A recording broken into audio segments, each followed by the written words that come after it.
Pemirsa, bersama kami di Presisi Utama. Untuk mengetahui pantauan arus lalu lintas sore hari ini di sejumlah daerah, berikut laporan Brigadir Susan, petugas NTMC Korlantas Polri. Selamat sore pemirsa, kami informasikan kondisi lalu lintas terkini melalui CCTV dari NTMC Korlantas Polri. Mari untuk lokasi yang pertama saja kita pantau di JPO Tebet, Jakarta Selatan. Pemirsa, kondisi lalu lintas pada sore hari ini menjelang jam pulang perkantoran di area jalan arteri yakni dari arah Semanggi akan menuju ke arah Cawang. Terpantau di CCTV kami mengalami peningkatan volume kendaraan pada sore hari ini, sedangkan tol dalam kota pada sore hari ini juga terpantau cukup ramai lancar. Kami berharap bagi Anda yang akan melintas kawasan ini untuk berhati-hati dengan selalu berkonsentrasi dan juga menjaga jarak aman kendaraan Anda, serta selalu mengantisipasi jalanan licin dikarenakan kawasan ini sedang diguyur hujan. Dan kita beralih ke lokasi yang kedua, tepatnya di Mega Mall Karawang, Jawa Barat. Pemirsa, lalu lintas di kawasan ini dari Jalan Jenderal Ahmad Yani yang akan menuju ke Jalan Pantura terpantau lancar, sedangkan dari Jalan Pantura yang akan menuju ke arah Tuparef juga masih kondusif lancar. Dari arah Tuparef yang akan menuju ke Jalan Jenderal Ahmad Yani, peningkatan volume kendaraan dan perlambatan kecepatan kendaraan terjadi, namun masih dalam keadaan yang normal dan didominasi oleh kendaraan-kendaraan besar atau berat yang melintas kawasan ini yang perlu Anda antisipasi dan juga menjaga jarak aman serta jaga kecepatan kendaraan Anda ketika melintas kawasan ini. Dan berikutnya di lokasi yang ketiga, saya ajak kita pantau di Simpang Jomin Cikampek. Pemirsa, lalu lintas di kawasan ini, kondisi lalu lintas dari arah Cirebon yang akan menuju ke arah Purwakarta maupun ke arah Cikampek cukup mengalami peningkatan volume kendaraan didominasi oleh kendaraan berat. Bagi Anda yang akan melintas kawasan ini harap berhati-hati, kurangi laju kecepatan kendaraan Anda mengingat kawasan ini juga cukup ramai dengan aktivitas masyarakat dan juga merupakan persimpangan yang cukup padat. Perlu Anda antisipasi dan juga berkonsentrasi ketika melintas kawasan ini. Kemudian kondisi lalu lintas dari arah Karawang maupun Jakarta yang akan menuju ke arah Cirebon terpantau cukup ramai dan lancar. Antisipasi banyaknya kendaraan umum yang menaik turunkan penumpang di median jalan yang perlu Anda antisipasi. Dan berikutnya di lokasi yang terakhir pemirsa, saya ajak kita pantau di Terminal Tirtonadi, Solo, Jawa Tengah. Kondisi lalu lintas pada sore hari ini dari Kertosuro maupun Klaten yang akan menuju ke arah alternatif Purwodadi maupun Grobogan terpantau cukup lancar dan dari arah sebaliknya juga masih relatif lancar. Didominasi oleh kendaraan roda 4, harap berhati-hati dikarenakan kawasan ini sering dilintasi oleh kendaraan-kendaraan tradisional yang perlu Anda antisipasi dan juga antisipasi kegiatan dari masyarakat di kawasan ini. Dan pemirsa, Korlantas Polri masih melaksanakan operasi Zebra yang akan berakhir di 30 November 2025. Untuk itu kami menghimbau untuk selalu mengikuti peraturan yang berlaku dimanapun Anda berada. Dan untuk informasi terkait bagaimana kondisi lalu lintas, Anda dapat menghubungi call center kami di 15669 dan SMS center kami di 9119. Demikian informasi dari Brigadir Susan, semoga bermanfaat. Selamat sore dan salam presisi. Pemirsa, seorang remaja berinisial AHR berusia 14 tahun terseret arus sungai saat berenang di Kali Kresek Jalan Cikijang, Koja, Jakarta Utara. Babin Kamtibmas Rawa Badak Utara, Aibda Eli Effendi, langsung bergegas menyelamatkan remaja tersebut. Kejadian ini berawal saat Babin Kamtibmas Rawa Badak Utara Aibda Eli Effendi sedang melaksanakan tugas program pemerintah dagang beras dari Bulog di RW 11. Saat itu, ia mendengar suara teriakan warga yang meminta tolong dan ia langsung berlari menuju Kali Kresek. Ketika ditemukan seorang remaja yang sudah terbawa arus, ia pun nekat melompat ke sungai untuk menyelamatkan korban. Korban akhirnya berhasil diselamatkan dan dibawa ke tepian. Setelah itu korban dibawa ke Rumah Sakit Koja untuk menjalani pemeriksaan kesehatan. Polda Metro Jaya terus mendorong seluruh personel untuk bergerak dalam situasi darurat atau bisa menghubungi call center 110 yang siap selama 24 jam. Tim Liputan Polri TV. Ya pemirsa, untuk mengetahui sosok Babin Kamtibmas heroik yang sudah berhasil menyelamatkan korban terseret arus sungai, kami telah terhubung dengan Babin Kamtibmas Rawa Badak Utara, Aibda Eli Effendi. Selamat sore Pak Eli dan Kompol Andri, kita ke Aibda Eli terlebih dahulu. Baik Bapak, coba ceritakan Pak kronologis kejadian remaja hanyut saat itu. Bapak sedang di mana Pak? Siap, Pak. Siap, Bu. Izin saya Effendi, Babin Kamtibmas Kelurahan Rawa Badak Utara, yang berawal pada saat itu hari Selasa, tanggal 18 November 2025, sekira jam 12 lebih, kita bersama rekan saya, Aibtu Pardiwianto, dan pengurus RW RT di Kelurahan Koja sedang melakukan pangan murah, menjual beras dari Bulog untuk ke warga. Nah, pada saat sekitar jam 12 lebih itu cuaca hujan deras dan kegiatan terhenti.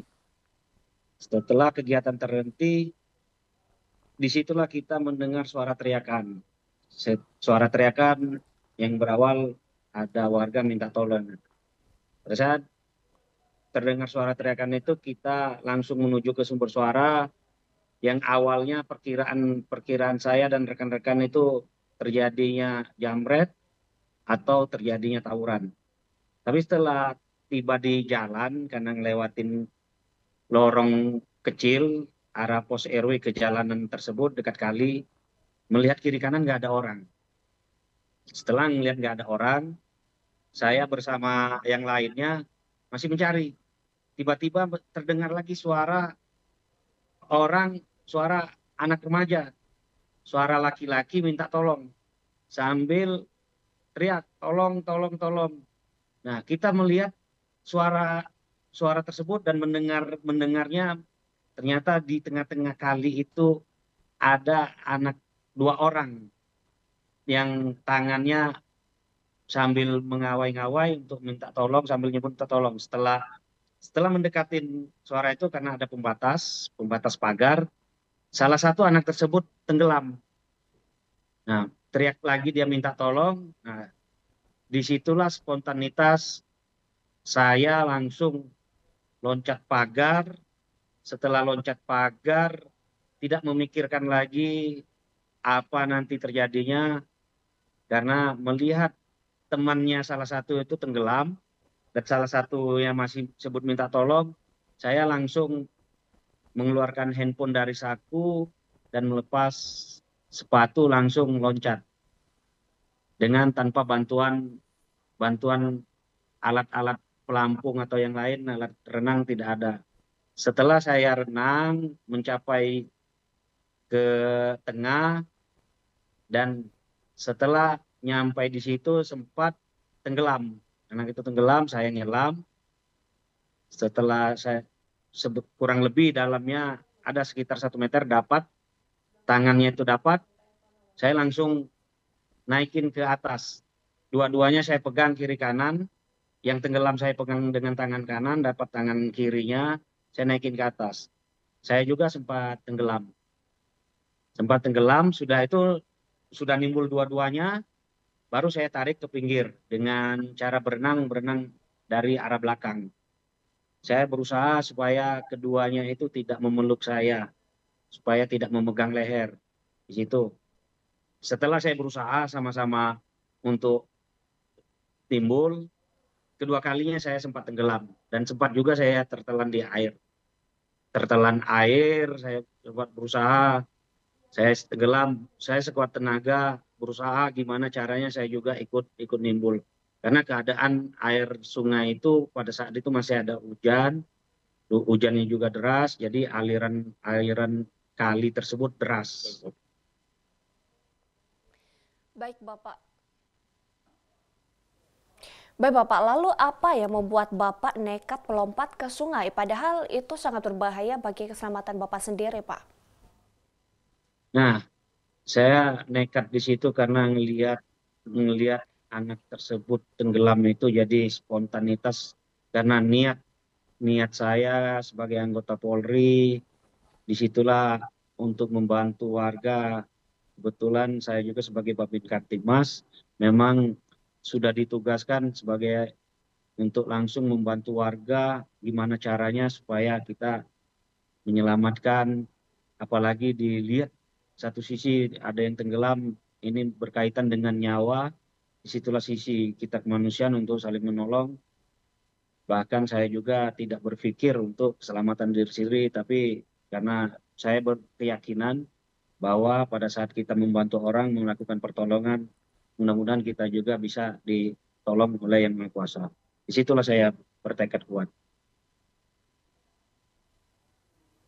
Baik Bapak, lalu bagaimana kondisi korban setelah berhasil dievakuasi Pak? Dan apakah langsung dibawa ke fasilitas medis Pak? Nah, pada saat korban kita bawa ke pinggir dan diangkat, karena keadaan salah satu korban ini yang atas nama Ade Hermanta sudah lemas karena banyak tertelan air dan sempat di pinggir jalan yang kita bawa dia muntah-muntah. Setelah muntah-muntah itu kita suruh berdiri, dia nggak bisa berdiri. Tapi kita tunggu sambil kita berusaha untuk memberi semangat supaya dia berdiri. Nah, setelah dia bisa diajak bicara, kita sambil bantu untuk bawa dia ke pos RW dulu. Kita bersihin badannya, kita suruh dia mandi. Setelah itu dibeliin susu beruang dari ketua RW 11. Setelah minum susu beruang, karena dia masih keadaan muntah-muntah, karena mual-mual, langsung saat itu juga langsung dibawa ke rumah sakit untuk mendapatkan tindakan medis. Baik Bapak, lalu bagaimana perasaan Bapak setelah berhasil menyelamatkan korban Pak?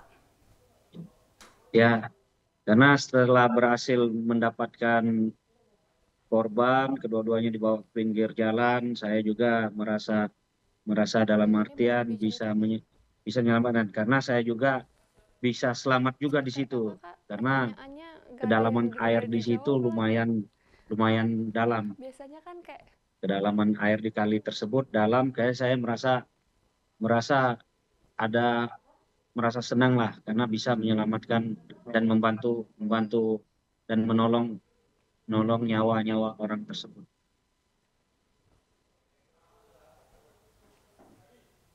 Baik Bapak, lalu bagaimana reaksi dari keluarga korban Pak saat keluarganya berhasil diselamatkan Bapak? Reaksi keluarga dari korban itu sangat-sangat berterima kasih karena sudah menyelamatkan anaknya yang tenggelam, dan orang tuanya sempat juga pada saat setelah diwawancarai shock dan sempat hilang kesadaran, tapi kita berusaha untuk menyadarkannya. Tidak lama dari situ dia menyadarkan dan sempat menangis. Dan dia sangat-sangat bersyukur, terima kasih karena selama ini memang kedekatan Polri saat ini Polsek Koja melalui Babin Kamtibmas kepada warga memang sudah sinergi dan sudah saling membantu. Baik, terima kasih Aibda Eli. Saat ini kita akan beralih ke Kapolsek Koja yaitu Kompol Andri Suharto. Selamat sore Bapak. Selamat sore Mbak. Baik Bapak, tindakan apa yang akan dilakukan Polsek ke depan untuk mengantisipasi kejadian serupa Pak? Mengingat cuaca saat ini sangat ekstrim belakangan ini Pak. Kami dari Polsek Koja Mbak, itu selalu mengikuti program daripada pimpinan kita. Salah satunya adalah ngopi Kamtibmas, terus Jumat Curhat. Di situ kita bersama-sama dengan masyarakat biasanya berbincang-bincang dan membicarakan terkait hal-hal yang mungkin dapat kita selesaikan secara bersama-sama, dan ini kita akan menjadikan media ini sebagai tempat untuk memberikan pengarahan kepada warga masyarakat bahwasanya situasi cuaca saat ini memang sangat-sangat tidak baik, sehingga dikhawatirkan terjadi hal-hal yang contohnya banjir, air meluap, segala macam. Jadi kita akan memberikan kepengertian bahwa bila mana cuaca sedang besar, air deras, atau mungkin hujannya sangat-sangat tidak bersahabat, mungkin agar menjauhi wilayah aliran sungai. Demikian, Mbak. Baik Bapak, lalu bagaimana Bapak melihat keberanian dan respon cepat dari anggota yang terjun langsung menyelamatkan korban, Pak? Saya selaku Kapolsek Koja secara pribadi dan rekan-rekan di Polsek Koja merasa bangga terhadap anggota saya yang memiliki rasa kemanusiaan yang tinggi dan respon cepat terhadap terjadinya hal yang seperti kemarin, dan banyak masyarakat juga memberikan apresiasi yang positif terhadap kami di Polsek Koja, karena memang saya selaku Kapolsek selalu menekankan kepada rekan-rekan ini, berbuatlah yang baik kepada masyarakat, pasti ada balasan Allah yang akan diberikan terhadap kita kalau kita memberikan yang baik dan ikhlas. Demikian, Mbak. Baik Bapak, terakhir apakah pesan dari Bapak kepada masyarakat agar lebih waspada terhadap musim hujan dan potensi banjir, Pak? Mengingat situasinya hujan yang mungkin sangat deras, dimungkinkan banjir, apalagi kita di Jakarta Utara, adalah biasanya banjir kiriman dari daerah Bogor, Mbak. Nanti yang semuanya akan lari ke laut, biasanya debit air di sungai-sungai ini kan akan naik. Nah, kita menghimbau, nanti mungkin kita akan buat banner di sepanjang bantaran-bantaran kali untuk mengingatkan kepada warga untuk tidak melakukan berenang